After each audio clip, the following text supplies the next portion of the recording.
Hello प्यारे बच्चों, आपका बहुत बहुत स्वागत है हमारे YouTube channel physics math with Ayush में। बच्चों आज हम लोग पढ़ने वाले हैं क्लास 10th की फिजिक्स। और क्लास 10th की फिजिक्स में जो पढ़ेंगे वो बहुत ही बेहतरीन होने वाला है, 100% बोर्ड एग्जाम में आने वाला है।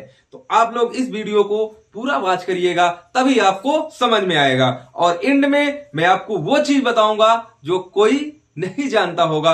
99% बच्चे इस चीज को नहीं जानते हैं। तो चलिए स्टार्ट करते हैं अपना टॉपिक पे आते हैं। टॉपिक है भैया शक्ति। टॉपिक क्या है? शक्ति। इसको पावर ही बोलते हैं। क्या बोलते हैं? पावर बोलते हैं। अगर परिभाषा के हिसाब से बोलूं तो कह सकते हैं कार्य करने की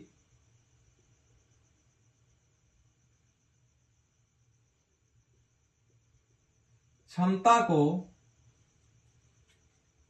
शक्ति बोलते हैं, शक्ति कहते हैं।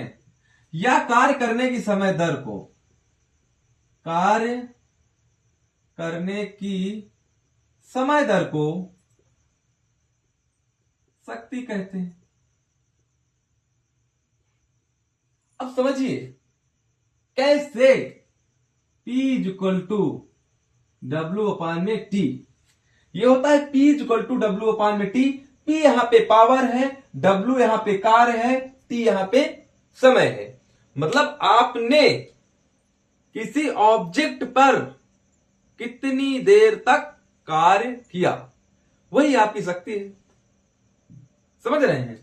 अब देखिए, ये समीकरण नंबर 1 बना। समीकरण नंबर 1 बना। अगर वैद्युत विभवांतर की बात करूं, वैद्युत विभव, तो V इक्वल टू मैंने क्या बताया था बच्चों? V इक्वल टू बताया था W/Q। ये वैद्युत विभव का फार्मूला है।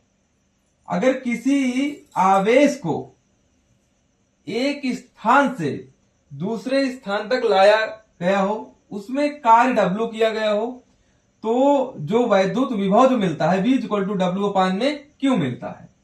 जो वैद्युत विभवांतर कह सकते हैं इसको। तो ये W equal to V into में Q हो सकता है क्या? हो सकता है ना? तो यहां पे वैल्यू हम क्या लिखेंगे? W equal to P equal to W की वैल्यू V इंटू में Q/T। अच्छा ये बताइए, I इक्वल टू, ये भी मैंने बताया था, Q/T। तो जो I यहां पे जो Q/T है, इसकी जगह क्या लिख दूंगा? यहां पे बच्चों में लिख दूंगा P इक्वल टू VI। क्या लिखूंगा? P equal to VI। P equal to क्या लिखूंगा? VI। अगर वैद्युत विभव दिया हुआ है, वैद्युत विभवांतर दिया है और धारा दिया है, तब इन दोनों का गुणनफल कर देंगे तो वैद्युत शक्ति मिल जाएगी, पावर आपको मिल जाएगी। यदि, अब देखो पहला नंबर तो ये हो गया भाई। इस प्रकार से अगर ओम के नियम से, ओम का नियम भी हम लोग पढ़ चुके हैं, V इक्वल टू IR होता है। अब यहां पे P इक्वल टू, इसकी जगह पे V की जगह पे क्या रख दें? IR। क्या रख दें बच्चों? IR इंटू में I। तो P equal to I square R हो जाएगा।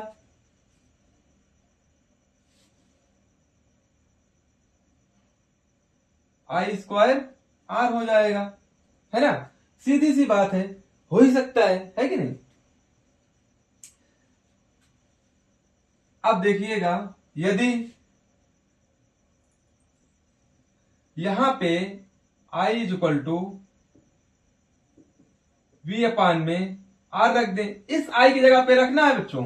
तो जैसे P इक्वल टू इसकी जगह पे रखूंगा तो ये तो V रहेगा, I की जगह पे रखूंगा V/में R, तो V स्क्वायर में R हो जाएगा। तो ये किसके टर्म में है? ये रेजिस्टेंस के टर्म में है, प्रतिरोध और विभवांतर के टर्म में है। ये आपका रेजिस्टेंस, प्रतिरोध और करंट के टर्म में है। ये जो है विभवांतर और धारा के टर्म में है। ठीक है? तो आई होप आपको ये चीजें समझ में आ रही होंगी। तो चलिए, इसका जो मात्रक है, मात्रक क्या होगा? जो SI मात्रक है उसको वाट दिखाते हैं, वाट से दिखाते हैं। किससे दिखाते हैं? वाट से। ठीक है?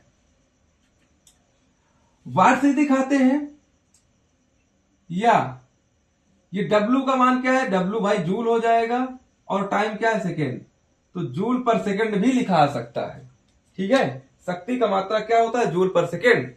और जो मैंने आपसे लास्ट में वादा किया कि लास्ट में क्या बताऊंगा, एक अश्व शक्ति में, एक अश्व शक्ति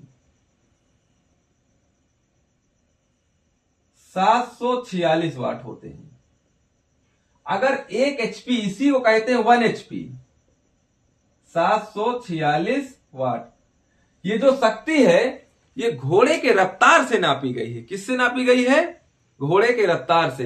1 हार्स पावर होता है ना कि 2 HP का आपके यहां पंप है, पंप कह सकते हैं कि पानी देने वाला, जिससे पानी निकालते हैं, ठीक है। तो 2 HP का होता है और 3 HP का होता है। इसी प्रकार ट्रैक्टर में भी होता है ना कि 2 HP, 3 HP, 4 HP। तो वो जो शक्ति है वो वाट में होती है। किसमें होती है, वाट में होती है। तो बच्चों आई होप आपको समझ में आया होगा। आज मैंने आपको एक छोटा सा वीडियो दिया जिसमें मैंने बताया पावर के बारे में। अगला जो वीडियो होगा किलोवाट घंटा के ऊपर होने वाला है, और उससे जो न्यूमेरिकल बनेंगे और इनसे जो न्यूमेरिकल बनेंगे, ये सारे न्यूमेरिकल आपको आने वाले समय में अगले वीडियो में मिलते रहेंगे। तब तक के लिए जय हिंद बच्चों, और अपना एक प्यारा सा कमेंट जरूर करिएगा। अगर आपको ये वीडियो अच्छा लगता है अपने दोस्तों के पास शेयर करिए, लाइक सब्सक्राइब जो करना है कर दो, लेकिन अपने हिसाब से सारी चीजें करना है, तभी मजा आएगा दोस्तों। चलिए।